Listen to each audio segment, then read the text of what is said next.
오늘 하나님께서 저와 여러분에게 주시는 생명의 말씀은 마가복음 10장 46절에서 11장 11절까지입니다. 제가 하나님 말씀을 받들어 읽고 중요한 부분은 같이 읽도록 하겠습니다. 읽겠습니다. 그들은 여리고에 갔다. 예수께서 제자들과 큰 무리와 함께 여리고를 떠나실 때에 디모데의 아들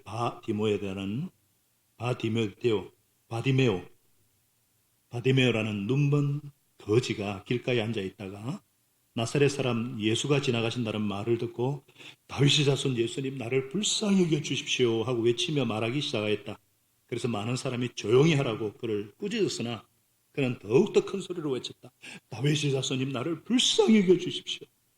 예수께서 걸음을 멈추시고 그를 불러오라고 말씀하셨다. 그래야 그들은 그 눈먼 사람을 불러서 그에게 말하였다. 용기를 내어 일어나시오. 예수께서 당신을 부르시오. 그는 자기 겉옷을 벗어던지고 벌떡 일어나서 예수께로 왔다. 같이 읽습니다. 예수께서 그에게 말씀하셨다. 내가 너에게 무엇을 하여 주기를 바라느냐? 그 눈먼 사람이 예수께 말하였다. 선생님, 내가 다시 볼 수 있게 하여 주십시오. 예수께서 그에게 말씀하셨다. 같이요.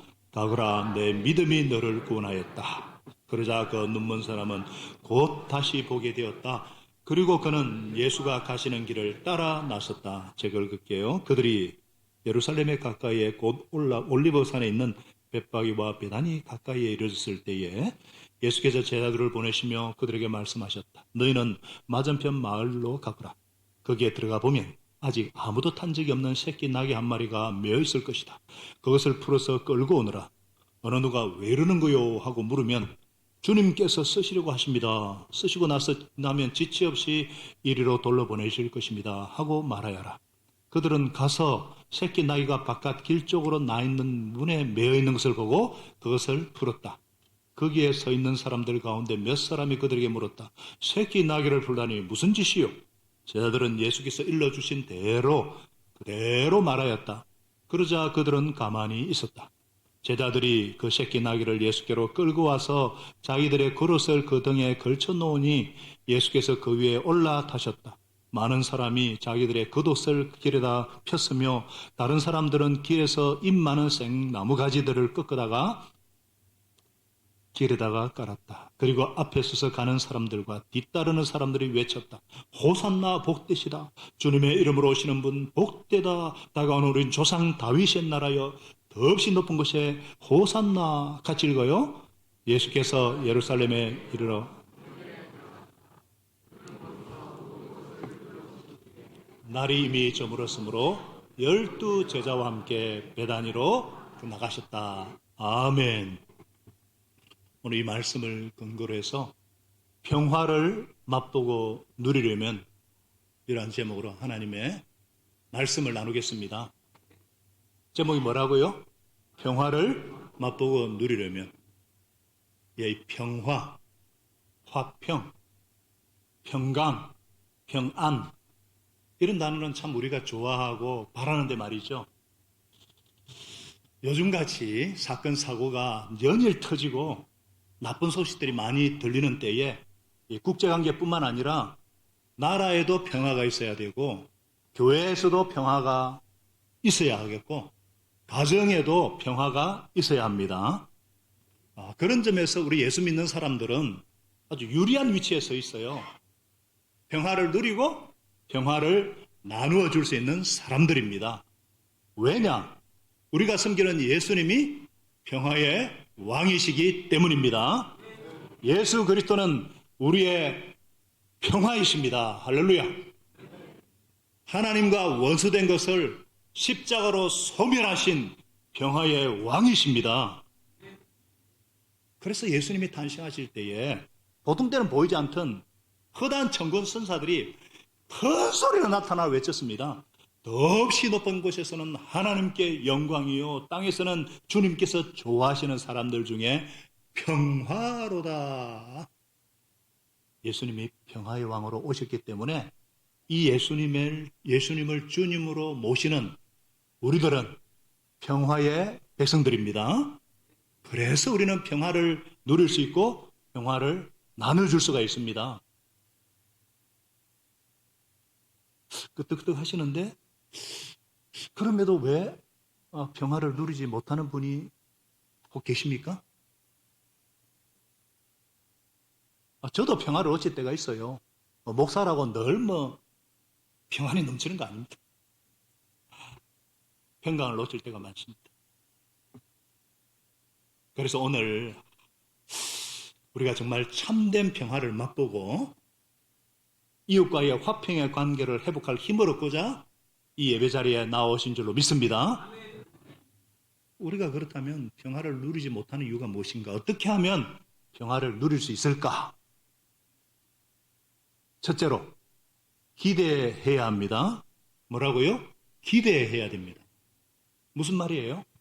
다윗의 자손 예수님이 나를 불쌍히 여기시어 참된 평화를 주실 수 있는 분이라는 것을 기대해야 합니다. 자, 46절을 보니까 오늘 예수님께서 예루살렘으로 가시기 전에 여리고라는 곳을 지나가셔요. 여리고, 제리코는 예루살렘이 약 30km 정도 떨어진 곳인데 유월절을 지키는 사람들이 많이 통과하는 곳입니다.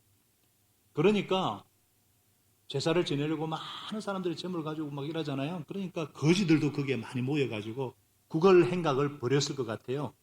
이 바디메오도 그런 눈먼 거지도 이들 중에 한 사람이 아니었을까? 그가 나사렛 예수님이 그 여리고를 지나간다는 말을 듣고 소문을 듣고 간절히 외치기 시작했습니다. 다윗의 자손 예수님, 나를 불쌍히 여겨 주십시오. 마가는, 이 마가복음을 기록한 저자 마가는 예수님께서 어떤 사람을 치유하시는 사건을 기록하면서 이름을 구체적으로 명기한 적이 거의 없어요. 아마 여기가 유일한 경우가 아닌가 싶어요. 그러니까 마가가 이 마가복음을 쓸 때쯤에는 이 시각장애인이었던 바디메오의 이름만 대면은 알만한 그런 유명한 일꾼으로 성장하지 않았을까? 시각을 회복하고 나서 안수 집사가 되었는지 목자가 되었는지 모르겠어요. 그 눈이 떠지고 나중에 보니까 예수님을 가는 길을 따랐다 그랬잖아요. 예수님의 제자로서. 사도행전 6장에 보면은 이제 교회가 막 부흥하고 7 집사를 세우는데 스데반도 순교되고 그 이후에 또 나오는 아주 위대한 하나님의 종이 아니었을까? 디모데 아들 바디메오가. 근데 이 사람이 눈이 멀어서 생계를 유지하기가 어려우니까 구걸하다가 예수님을 만나서 눈을 떴거든요. 앞을 볼 수도 없고 도와주는 사람도 없었던 참으로 기과도 눈명이 예수님을 위해서 얼마나 복된 인생으로 변화되었어요. 자, 예수님이 눈을 뜨게 해주셨는데 그에게 말씀하셨잖아요. 52절에 가거라, 내 믿음이 너를 구원하였다. 이게 무슨 말씀이죠? 눈을 뜨게 한 것은 예수님이지만 바디메오도 큰 역할을 했다는 거예요. 예수님의 능력 플러스 바디메오의 믿음이 작용했다는 것을 암시하고 있죠. 바디메오가 예수님에 대한 소문을 듣고 예수님을 2번이나 다윗의 자손님이라고 했을 때 그가 예수님이 어떤 분인지 확실히 이해했는지는 잘 모르겠어요.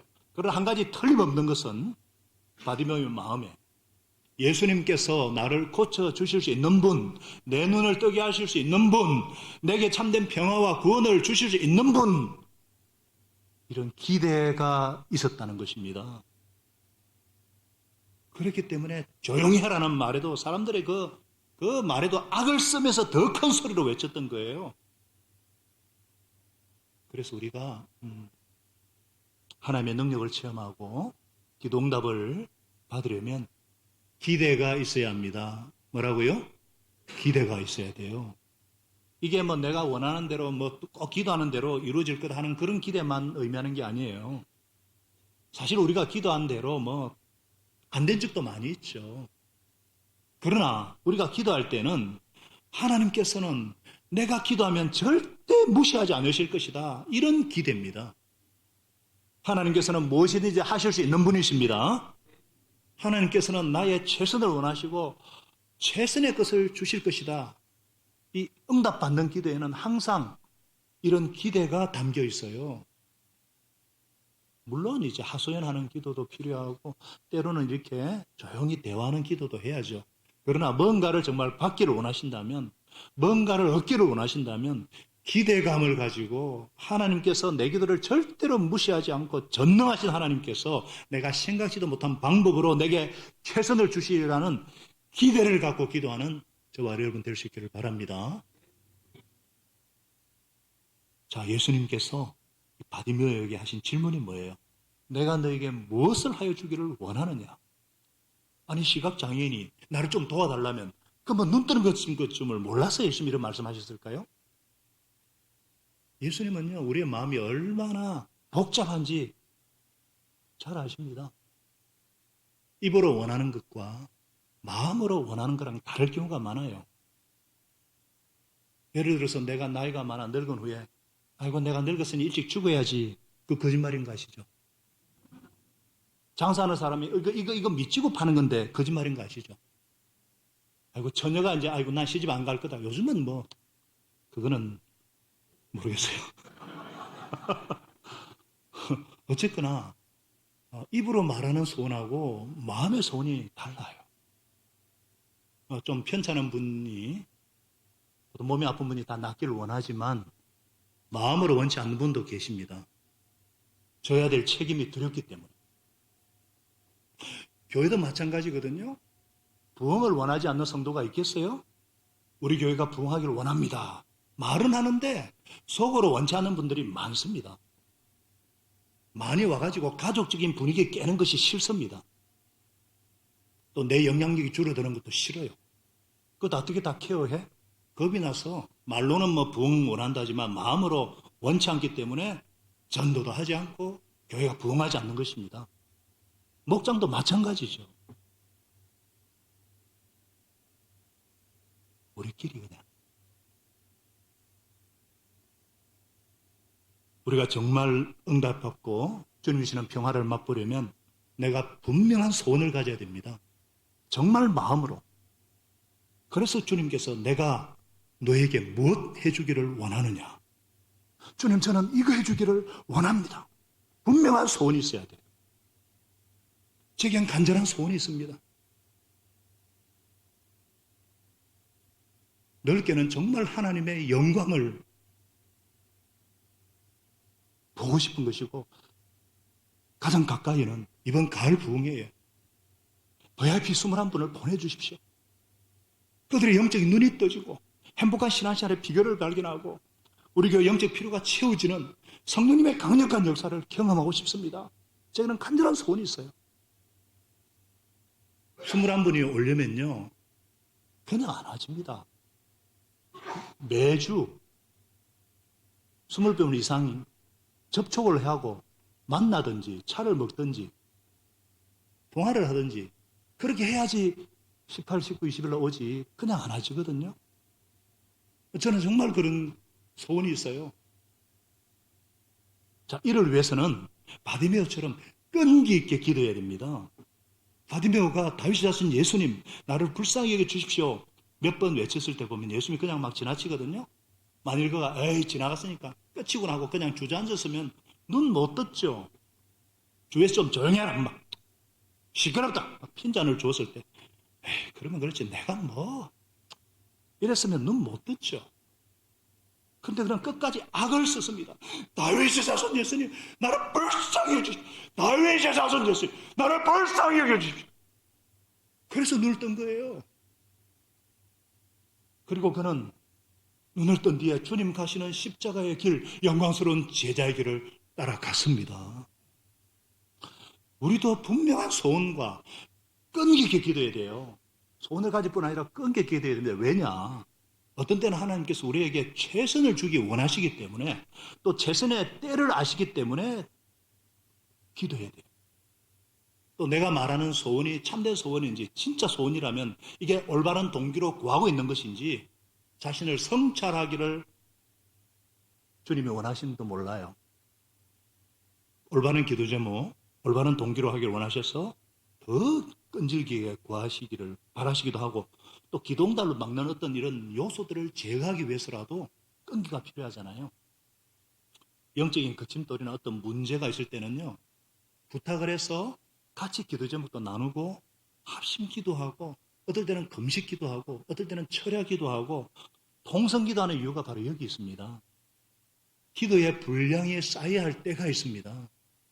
기도를 저축해 놓아야 될 때가 있어요.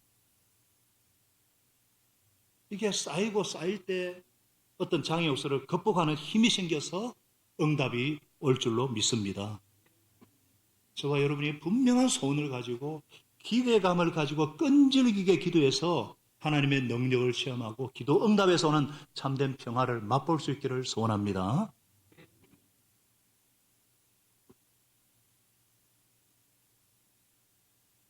또 우리가 평화를 얻기 위해서는요, 준비해 놓으시는 주님을 믿어야 합니다.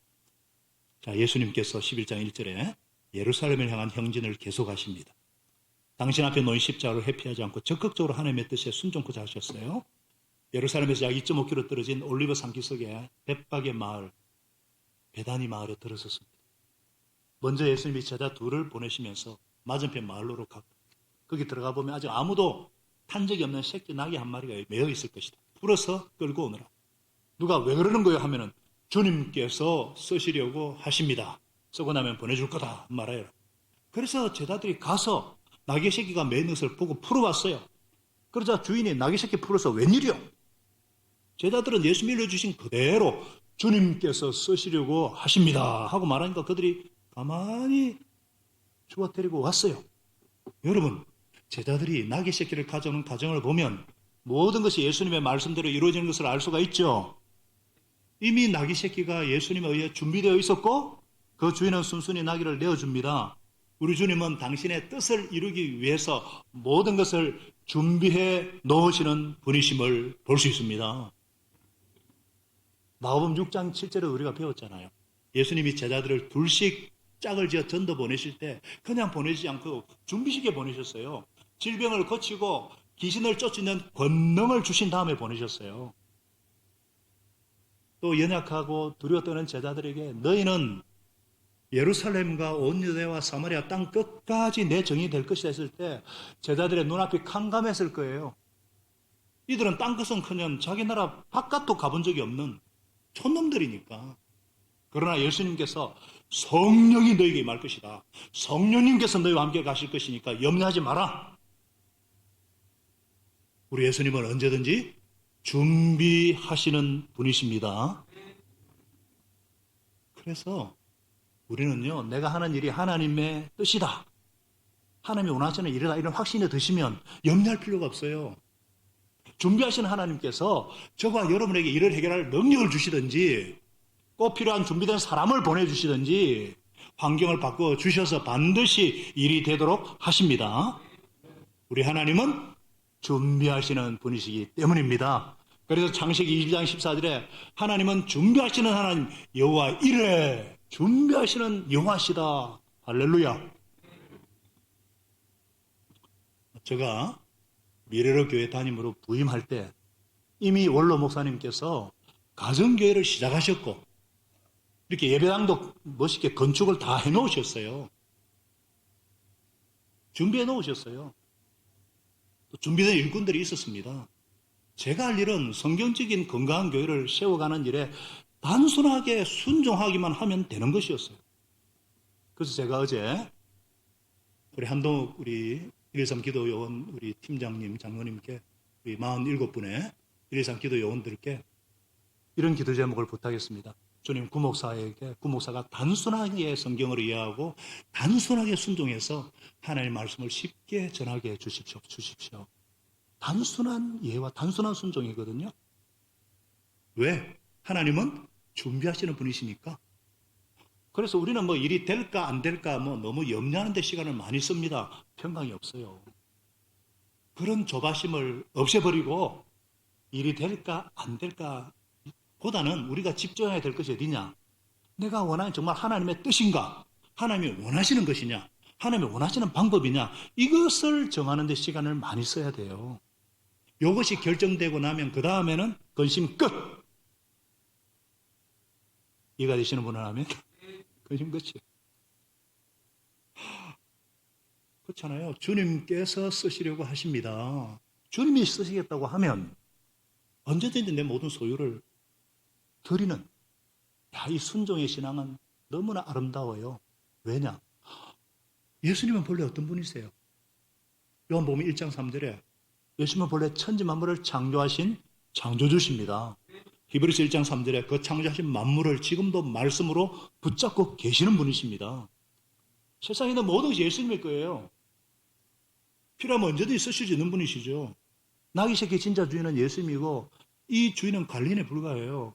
우리가 소유하고 있는 생명, 시간, 물질 모든 것이 다 예수님 것이 우리는 관리자에 불과해요. 청직입니다. 그러므로 주님이 내 시간을 필요로 하신다. 내 재능을 필요로 하실 때 드릴 수 있어야죠. 내 물질과 내 젊음과 심지어 내 전 인생을 필요로 하실 때에 기쁨으로 드릴 수 있어야죠. 이게 사도적 결정이라 그래요. 우리 다음 주 우리 성경을 살면서 배울 건데 주님이 드릴 수 있어요. 영원한 것을 위해서 영원하지 않는 것을 포기하는 것은 바보가 아니거든요. 정말 주님께 드려서 주님께 쓰임받는 것이야말로 가장 영광스러운 일이고 가장 가치 있는 일이기 때문입니다. 이 나귀 새끼가요, 예수님을 태우는 영광을 얻게 되었다니까요. 나중에 아리마대 요셉인 자기가 장사된 무덤이 예수님의 부활의 장소가 된단 말이에요. 우리가 하나님이 기뻐하시는 일을 하고 하나님의 뜻과 목적을 실천하고 있는 동안은 준비해 놓으시는 주님께서 내게 능력을 주시든지 만나게 될 사람을 만나게 하시든지 길을 열어 주십니다. 이 주님을 믿고 순종할 때 형통하게 하시고 복되게 하시고 하늘로부터 오는 평화를 얻게 하실 줄로 믿습니다.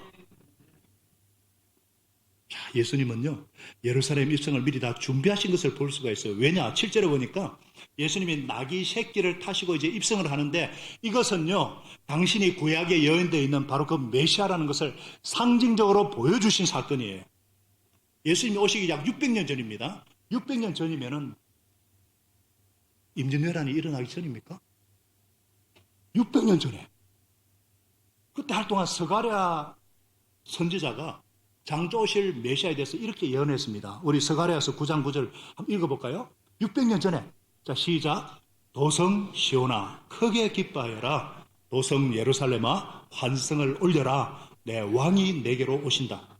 그는 공의로우신 왕, 구원을 베푸시는 왕이시다.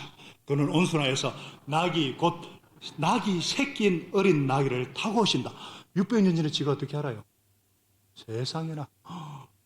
이런 것 읽으면서 놀라지 않는 분은 양심이 없는 분입니다. 자, 나귀는 사람의 당나귀죠, 당나귀. 사람의 짐을 대신 져주는 짐승이죠. 평화를 사랑하는 짐승이거든요. 나귀 새끼는 크기가 큰 개 정도만 하기 때문에 사람이 타면요, 땅에 질질 끌려요. 힘이 없기 때문에 아마 예수님이 타시자 막 넘어지기도 하고 막 뒤뚱뒤뚱 했을 거예요. 뭔가 뭐 왕이 타는데 뭐 위험도 없는 것 같고 막 안장도 없어가지고 몹시 불편했을 것 같아요. 왕이라면 수많은 군대를 그리고 백마 타고 교황찬란하게 등장해야 되는데 만왕의 왕이 만왕의 왕이신 예수님이 나귀 새끼를 그것도 새끼 나귀를 타고 입사하신 이유가 무엇이게요? 예언을 성취하기 위해서입니다만은 나귀 새끼 타고 입사하신 이유가 무엇일까요? 구약에 예언된 메시아는 전쟁의 메시아가 아니라 평화의 메시아다. 싸우고 정복하러 오신 것이 아니라 평화를 주러 왔다. 이거 보여주기 위해서 나귀 새끼를 타고 입성하신 것입니다. 할렐루야.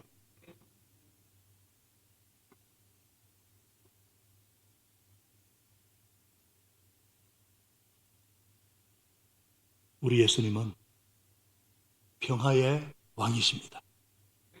우리 예수님은 평화의 왕이십니다. 우리 예수님은 평화의 왕이십니다. 평화의 왕이신 예수님을 통해서만이 우리는 참된 평화를 맛볼 수 있고 누릴 수 있습니다. 평화의 왕이신 예수님께서 주시는 평화는 두 가지입니다. 하나는 내적인 평화고 하나는 이웃과의 관계에서 오는 평화입니다. 우리가 왜 내적인 평화를 누리지 못할까요? 그렇게 평안을 바라면서 왜 누리지 못할까? 여러 가지 이유가 있겠죠. 장래에 대한 불안과 염려 때문에 그렇습니다. 그런데 예수님을 내 인생의 주인으로 모셔드리면 이 장래에 대한 염려와 불안이 없어지면서 평화를 맛보게 되는 거예요. 어떤 분은 예수님을 주님으로 영접하는 것에 대해서 굉장히 부담을 느끼십니다. 왜냐하면 예수님을 주님으로 영접하면 그분 뜻대로 살아야 되고 그분께 순종해야 되니까요. 예, 내 인생의 주인이기 때문에 우리가 그분의 뜻을 쫓아야 되고 순종하면서 살아야죠. 그런데 왜 우리가 예수님께 순종하고 살아야 되는지 그거 아셔야 돼요. 우리에게 참된 평안을 주시기 위해서 순종을 요구하시는 겁니다.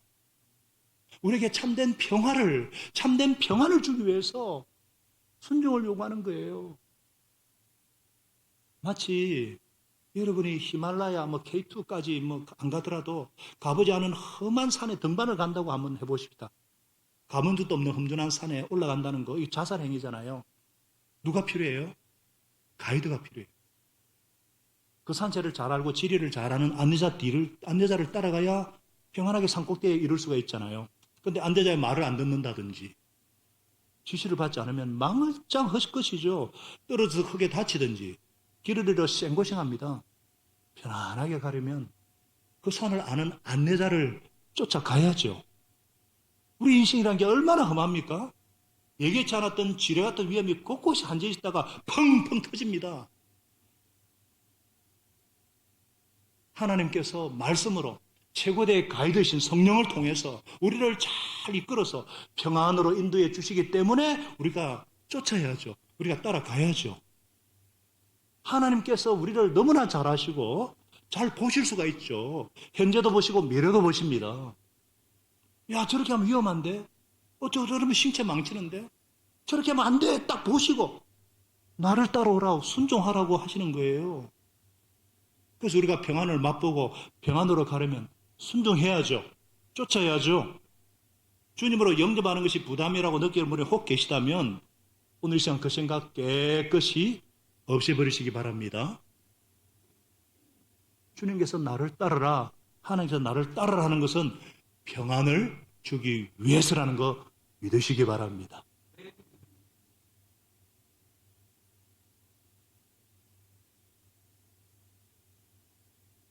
예수님을 평화의 왕으로 진정으로 주인으로 모실 때에 주님께서 주님의 평화를 우리에게 허락하여 주십니다.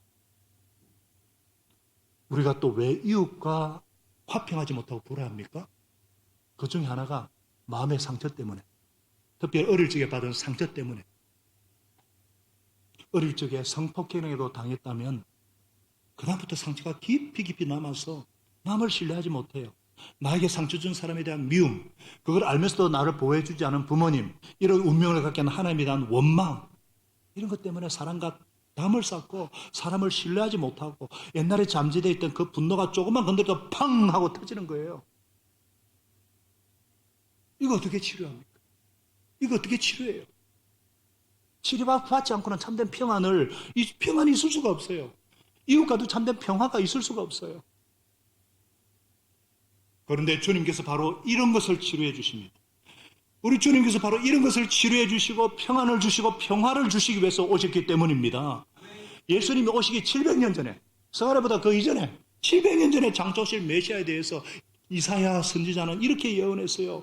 그가 징계를 받음으로 우리가 평화를 누리고 그가 매를 맞음으로 채찍에 맞음으로 우리의 병이 나았도다.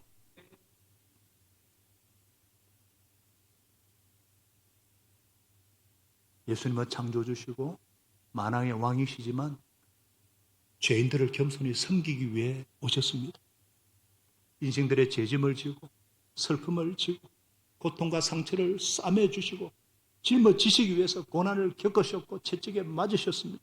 예수님이 우리의 고난을 지시고 우리의 질병을 주시고 우리의 상처를 지시고 우리의 죄악을 지시고 우리의 아픔을 다 짊어지셨어요. 그리고 죽으셨어요. 그리고 부활하셨어요.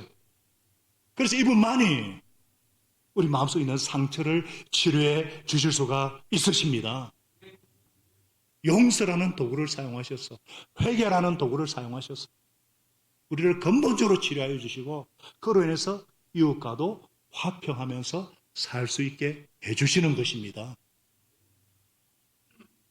하나님을 모르는 심리학자들이나 이 정신과 의사들 찾아가도 그때뿐이잖아요. 이분들은 잠시 마음속에 일어나는 감정적인 축적된 것들은 뭐 노출시키고 해소는 해주고 뭐 약물로 억제는 해주지만 근본 치료는 못해요. 해결이 안 됩니다. 커피포트가 막 부르르 끓을 때 막 이거 뚜껑이 연다고 이거 문제가 해결됩니까? 아니잖아요. 불을 끄든지 코드를 빼버려야죠.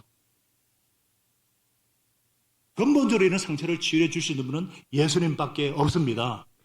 예수님 우리의 상처를 십자가로 치료해 주십니다. 십자가의 피로 상처 부위를 발라주시고 치료해 주시고 아물게 하시고 평화를 주십니다. 그래서 예수님이 말씀하시잖아요. 나는 평화를 너에게 주노라. 나는 내 평화를 너에게 준다. 내가 너에게 주는 평화는 세상이 주는 것 같지 않다.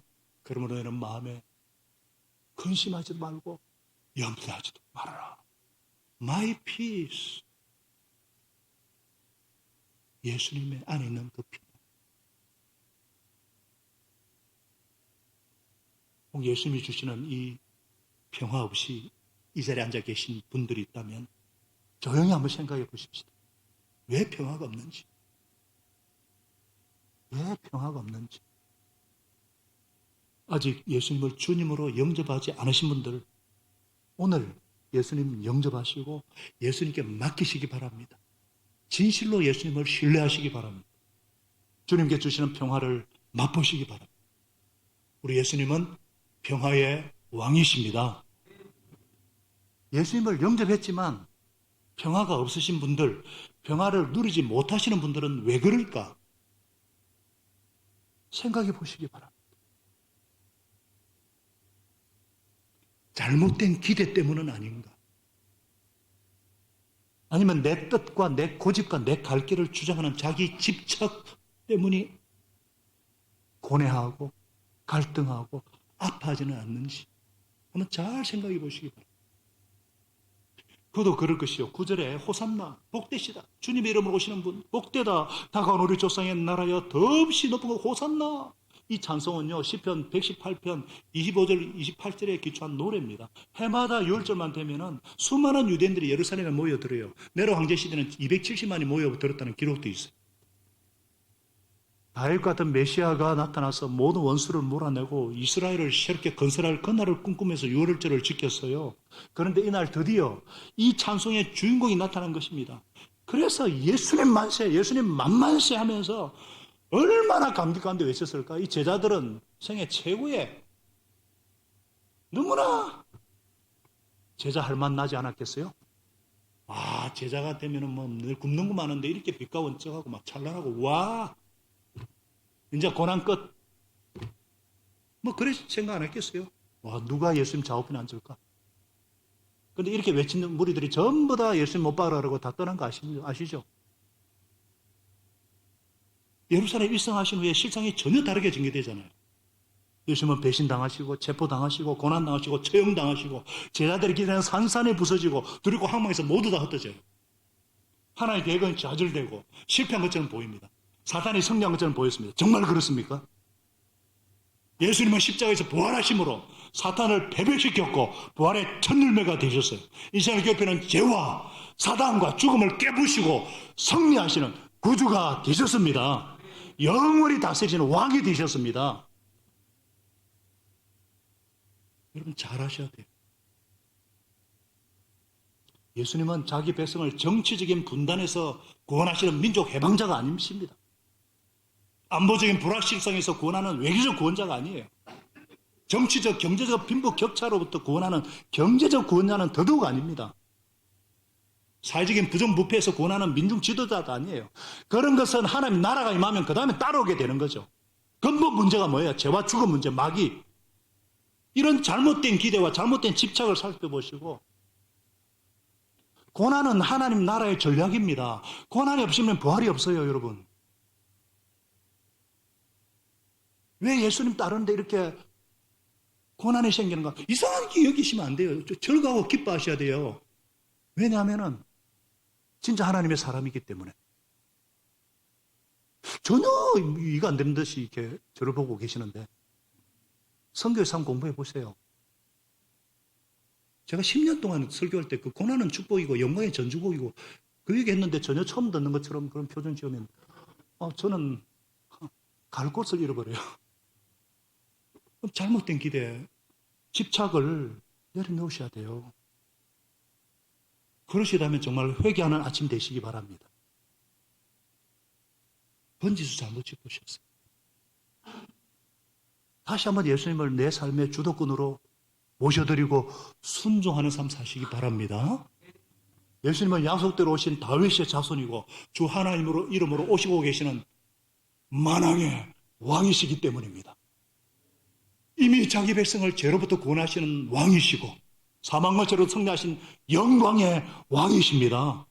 이 예수님만이 만민과 저와 여러분의 찬양과 경배를 받으시기에 합당하신 왕이십니다. 이분의 다스림을 받을 때, 이분을 주인으로 모실 때 참된 평안과 하늘로부터는 평화를 맛보고 누리는 삶을 살 수가 있는 것입니다. 할렐루야. 정말 이것을 신앙 고백하는 마음으로, 그리고 진짜 예수님이 평화의 왕이다 간증하는 마음으로 우리 한번 찬양하겠습니다. 내 마음속에 있는 이 참된 평화는 그 누구도 앗아갈 수 없는,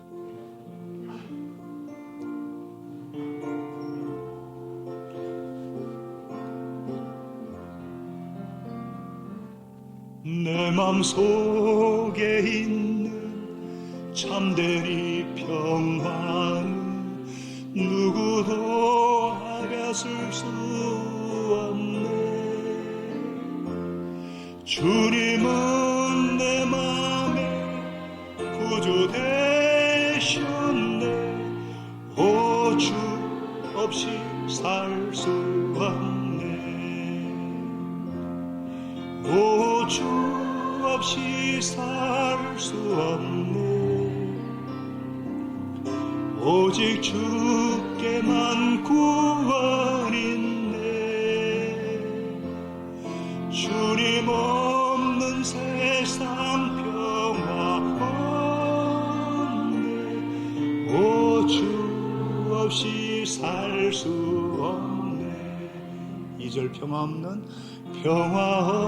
없는 세상, 고통과 싸움뿐 사람들은 무엇도네. 평화의 왕이 다시 올 때까지 죄와 전쟁은 끝이 없네. 오, 주 없이 살 수 없네. 오직 주께만 구원 있네. 주님 없는 세상 평화 없네. 오, 주 없이 살 수 없네. 우리 주님은 평화의 왕이십니다. 이 평화를 지속적으로 누릴 수 있는 비결은 평화의 왕이신 주님의 통치 다스림을 받는 거예요. 이 다스림을 계속 받는 것이 뭐냐? 기도로 누리는 거예요. 이 평화는 기도로 누릴 수가 있어요. 그래서 빌립보 4장 6, 7절에 아무것도 염려하지 말고, 염려 대신 장래 염려 두려워하지 말고 모든 일을 오직 기도와 간구로 감사하는 마음을 하나님께 아뢰라 그랬어요. 그리하면 사람의 지각과 사람의 헤아림을 뛰어넘는 하나님의 평화가, 예수 그리스도의 평강이 여러분의 마음과 생각을 지켜주신다 그랬어요. 아무것도 염려하지 말고 기도하라 그랬어요. 그 결과가 뭐예요? 사람의 헤아림을 뛰어넘는 그리스도의 평강이, 하나님의 평화가, 세상이 주는 평화와 다른, 세상이 줄 수 알 수 없는 내 평화를 주노라. 그래서 여러분, 자꾸 염려와 두려움이 생길 때 어떻게 하라고요? 기도하세요. 어떤 때는 수요 기도에 오셔가지고 부르짖어 기도하세요. 내가 억울하고 막 억눌리고 우울한 기분이 들 때 부르짖어 기도하시면 도움이 됩니다. 이번 부흥회를 사모하면서 한 달간 제가 한번 숙제를 한번 내어드려볼게요. 이제 4주 정도 남았는데 나에게 주신 말씀과 영적 필요에 대한 기대를 감을 가지고 시간을 정해서 한번 기도해 보세요. 뭐 많은 시간 필요 없습니다. 새벽 출근하기 전에 20분, 저녁에 퇴근하고 와서 20분 한번 기도하는 거예요. 평안이 임할 때까지. 평안은 오게 되어 있습니다. 무엇을 달라는 기도 말고요. 조용히 묵상하면서 하나님이 어떤 분인가, 예수님이 어떤 분이신가, 나는 어떤 존재인가 묵상하면서, 안 되면 찬양만 하면 돼요. 시편 119편 164절은 제가 너무나 사랑하는 말씀인데, 주님의 공의로운 규례를 생각하면 내가 하루에 몇 번요? 7번씩 주님을 찬양하나이다. 7번 찬양합시다. 하나님의 사랑을 묵상하면서 예수님의 십자가 부활을 묵상할 때 나를 대적하는 사람, 하나님 편에서 보면 정말 작은 존재로 보입니다. 내가 처한 상황 작게 느껴져요.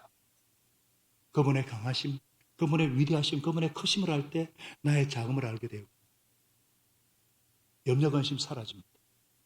여유가 생기고요. 그때부터 깊은 기도의 세계에 들어갑니다.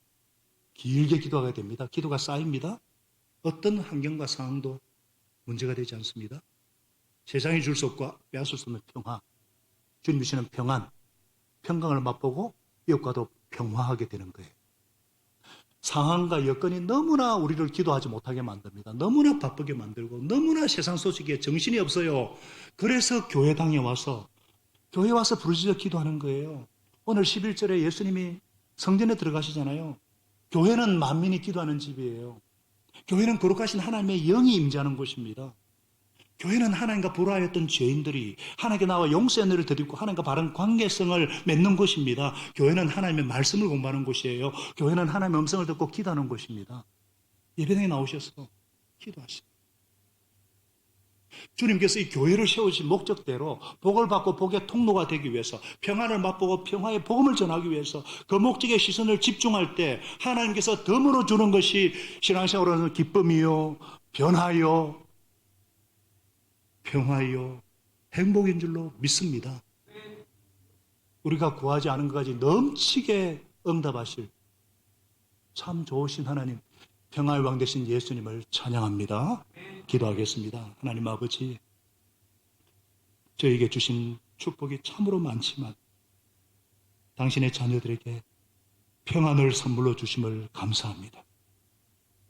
세상이 줄 수 없고 알 수 없는 예수 그리스도의 십자가 부활로 말미암은 그 평화, 예수님의 평안, 평강을 우리에게 선물로 주셔서 감사합니다.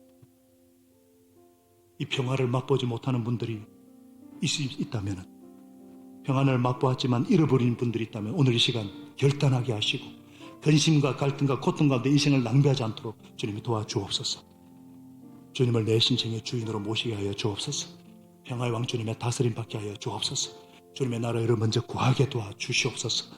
평안 가운데 주님 주신 인생을 즐기며 기뻐하며 감사하며 기도하는 아름다운 삶을 살게 하여 주옵소서. 평화의 왕이신 주님, 주님의 다스림 받게 하시고 우리 삶에 조금씩 평강의 열매를 맺게 하시고 이웃과 화평케 하는, 이웃에게 화평의 복음을 전하는 아름다운 모습을, 그런 삶을 살게 하시는 은혜를 감사드리옵고, 다시 한번 평화의 왕으로신 주님을 내 영과 혼과 모든 마음을 다해서 경배하오니 주님 영광 나타내어 주시옵소서. 예수님의 이름으로 감사하며 기도합나이다.